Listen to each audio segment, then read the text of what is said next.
8 years ago, I, a 54-year-old man, went through a divorce with my then 48-year-old wife. Following the separation, my 28-year-old daughter chose to sever all ties with me, aligning herself with her mother without seeking my perspective. Despite the passage of nearly a decade, accepting the outcome of my divorce and finding peace in my life has been a challenging journey. My ex-wife's attempts to tarnish my reputation played a role, but the primary struggle stemmed from the deep affection I held for my daughter. As an adult at the time of the divorce, her decision to exclude me from her life left me powerless. Without any other family besides my mother, who suffered from Alzheimer's, this ordeal marked one of the most distressing periods of my life. Despite numerous attempts to reach out to my daughter after the divorce, she remained steadfast in siding with her mother, unwilling to hear my side of the story. At one point, my ex-wife even took legal action against me, accusing me of harassment if I persisted in trying to connect with my daughter. Faced with such explicit warnings, I reluctantly ceased my attempts to reach out. For the past 8 years, I dedicated myself to caring for my ailing mother and focusing on my career. Although I engaged in a few casual relationships, the scars from my divorce left me with a profound difficulty in trusting others. This has been the narrative of my life for almost a decade, and I apologize if my tone seems somber. The reason I am sharing this story now is that recently, my daughter reached out to me, overjoyed by the prospect of reconnecting. I initially believed she had reconsidered her stance on the divorce. This development was particularly comforting as my mother had recently passed away, and I found myself grappling with grief and a desire for familial support. A few months after my mother's passing, I received a call from an unfamiliar number. On the other end was a woman's voice, introducing herself as my daughter. Surprised and unable to recognize her voice after such a long estrangement, I learned that she had seen on Facebook that her grandmother had passed away and wanted to check on me. Grateful for her concern, we engaged in conversation, and she suggested meeting in person. Excited about the possibility of rebuilding our relationship, we arranged to meet at my house over the weekend. Eager to reconnect, I cooked dinner for her. The moment arrived, and as I opened the door, I was both nervous and excited. It had been nearly a decade since our last encounter, and she was just a little girl back then. Despite the initial awkwardness, we gradually opened up to each other. She shared details about her life and work, and I reciprocated with information about my experiences. After dinner, we finally broached the unspoken topic in the room. I asked her why she had never considered my perspective during the divorce and had defaulted to choosing her mom. I acknowledged that her mother had been a more present figure as a stay-at-home mom, contrasting with my demanding construction job. My daughter expressed regret, acknowledging that she was too young to fully understand the situation and had been manipulated by her mother's portrayal of me as the ultimate villain. Since she never heard my side of the story, she never questioned her decision. We continued our conversation, delving into various topics, until she eventually disclosed the true reason for her sudden reconnection. Hours into our discussion, I couldn't help but inquire about the catalyst that prompted her to reach out after such an extended period. Her demeanor shifted, and sensing her discomfort, I reassured her that honesty was welcomed. She hesitated before revealing that she had been monitoring my activities on Facebook. Learning about her grandmother's passing, she anticipated legal representatives would approach her regarding the inheritance. When that didn't happen, she decided to contact me directly. While expressing condolences for my loss, she disclosed her recent engagement and conveyed a need for financial assistance with wedding expenses. The revelation hit me like a punch to the gut. Hopes of rekindling a family bond were shattered as it became apparent that her motives were rooted in financial gain. Ironically, the inheritance legally belonged to me, and her attempt to leverage our connection for personal benefit was disheartening. Money was never a priority for me. I lived modestly, with no extravagant hobbies, and bought my clothes from Target. Even if the inheritance were rightfully hers, I would have gladly contributed to her wedding expenses had she approached me sincerely.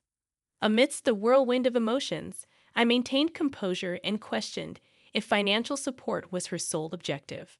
Her defensive response emphasized that the inheritance was secondary and her primary goal was to reconnect. She expressed regret for not reaching out earlier, attributing her silence to fear of my unforgiving reaction to being abruptly cut off without an explanation. Skepticism lingered as I wondered if her motives were genuine or driven solely by financial gain. Curious about her claim to the inheritance, I inquired further. She recounted a conversation with my late mother a couple of years before the divorce, where she allegedly expressed a desire for my daughter to inherit everything from my father, who had passed away years ago. Understanding the dynamics of my family at that time, I acknowledged the possibility that my mother might have made such a statement. However, the crushing realization that her apparent interest in reconnection was centered on financial gain left me devastated. Choosing to test her intentions, I asked about the amount she expected from the inheritance. Her accurate estimate hinted at meticulous planning. Seizing the moment, I disclosed that her grandmother had left everything to me years ago, intending to use the money to start a business. Her reaction to this revelation would be the litmus test for the authenticity of her intentions. Regrettably, I couldn't fulfill her request for financial assistance, but I offered to contribute a substantial amount from my own funds toward her wedding expenses. The disappointment etched on her face confirmed my apprehensions. While expressing gratitude, she insisted that, as the sole grandchild, she deserved a portion of the inheritance, asserting that it was rightfully her grandmother's money. I conveyed my sincere desire to help, explaining that my decision was final. Her reaction was visceral. Her face turned red, and anger simmered visibly. She implored me to reconsider, but I stood firm, emphasizing the importance of doing what felt right to me. It was then that she unveiled her true feelings, delivering a hurtful remark affirming her belief that I was the selfish person her mother claimed I was. Her declaration stung, though I had anticipated such sentiments. Cutting her off before she could continue, I expressed disappointment in her manipulative approach and called out her attempt to exploit my grief for her own gain. I laughed off her accusation, pointing out the irony that had she not blocked me years ago, she would have received my messages about her grandmother's situation. Encouraged by her confusion, I asked her to unblock me, allowing me to resend the texts. As she read through the messages, which included pleas for understanding and notifications about her grandmother's Alzheimer's diagnosis, a genuine sense of shame crossed her face. She apologized, acknowledging her lack of awareness during the divorce and expressing a desire to rebuild our relationship. Despite her remorse, she argued that her grandmother would want her to inherit, and it was unfair for me to withhold it. I countered, asserting that if our relationship hinged on monetary considerations, perhaps it was best not to have one at all. Although she professed a genuine desire for reconciliation, I couldn't bring myself to believe it at that moment. I informed her that while I would entertain the idea of rebuilding our relationship, the inheritance was off the table. In response, she looked at me with pure resentment and left my house without any attempt on my part to intervene. In the aftermath, I sought the perspectives of my friends. Most agreed that I made the right decision, but a close friend expressed a different viewpoint, suggesting that since money held little significance to me, I should have prioritized mending the relationship. I've been wrestling with the idea of letting my daughter have a portion of my inheritance just to have some semblance of family in my life. It's not a decision I'm comfortable with, but ever since someone suggested it, the thought has been lingering in my mind. Should I consider giving my daughter a share of my inheritance? Update 1. Hi everyone, the response to this post has been more overwhelming than I anticipated. Thank you all for your advice and insights. It's given me the perspective I needed. To address the most common question about what happened during the divorce, I haven't talked about it for years, but I suppose it's time. My wife and I were married for 23 years. You'd think that after such a long time, there wouldn't be betrayal, but unfortunately, that wasn't the case. Without delving into the painful details, I discovered she was cheating on me with multiple men for years. The revelation devastated me, leading to heavy drinking and a period of destructive behavior. Our confrontations during the separation were tumultuous, and her influence, especially as a local celebrity due to her journalism career, played a significant role in alienating my daughter. After nearly a year of living in this chaotic state, we faced each other and got divorced. My ex-wife's attempts to tarnish my reputation were almost successful, and it took considerable time for me to overcome the drinking and rebuild my life. As I've mentioned, my daughter's complete abandonment compounded the difficulty. Admittedly, I was not a present parent during this tumultuous period. The revelation of my ex-wife's affairs threw me off balance, and I distanced myself from my daughter. Despite attempts at reconciliation after getting my life back on track, she refused to listen, blocking me everywhere. Regarding my mother's inheritance, technically belonging to my father, it stemmed from my grandparents' property investments. When my father passed away at 21, everything went to my mother, and she retained ownership during my marriage and for some years post-divorce. My daughter was aware of her grandmother's property holdings, but I never touched that money, as income from my construction business sufficed for a comfortable life. As for my daughter, she hasn't reached out since that night, and honestly, I don't expect her to. It seems apparent that her involvement was centered around the inheritance, and now that it's off the table, our relationship might not continue. While I'm not entirely unaffected, I've learned not to expect too much from people, regardless of their connections. Thank you all for your support. I feel it's time for me to move forward and explore new possibilities, including re-entering the dating scene to find companionship instead of lingering on the ghosts from my past. Update 2.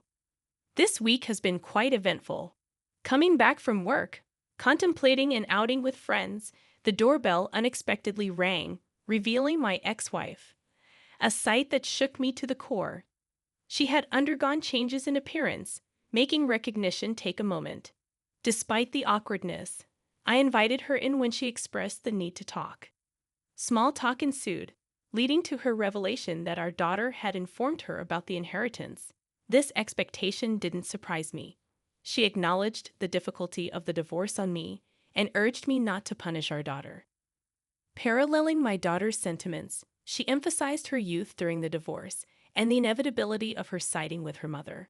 Halting her, I clarified that any lingering hurt wasn't directed at our daughter, but rather at the realization that her sudden reconnection was motivated by the prospect of financial gain. Rebuffing any attempts at defense, I asserted my final decision and requested her departure. In the aftermath, I sat in disbelief, never expecting such an encounter. I later went out with friends to distract myself. Update 3. This afternoon, I received a call from my daughter, initially reluctant to pick up. However, curiosity prevailed. She expressed apologies, acknowledging she should have handled things differently. Surprisingly, she invited me to her wedding, emphasizing a desire for a renewed relationship. Conflicted, I'm unsure if this is genuine or an attempt to secure the inheritance, seeking advice on how to navigate this situation. Update 4. After considering the advice from many, I've decided to attend the wedding as a guest, not part of the wedding party. Recognizing the significant leap from estrangement to walking her down the aisle, I hope this marks the beginning of a new chapter in our relationship. Grateful for the support and well wishes from all of you. Stay tuned for more updates.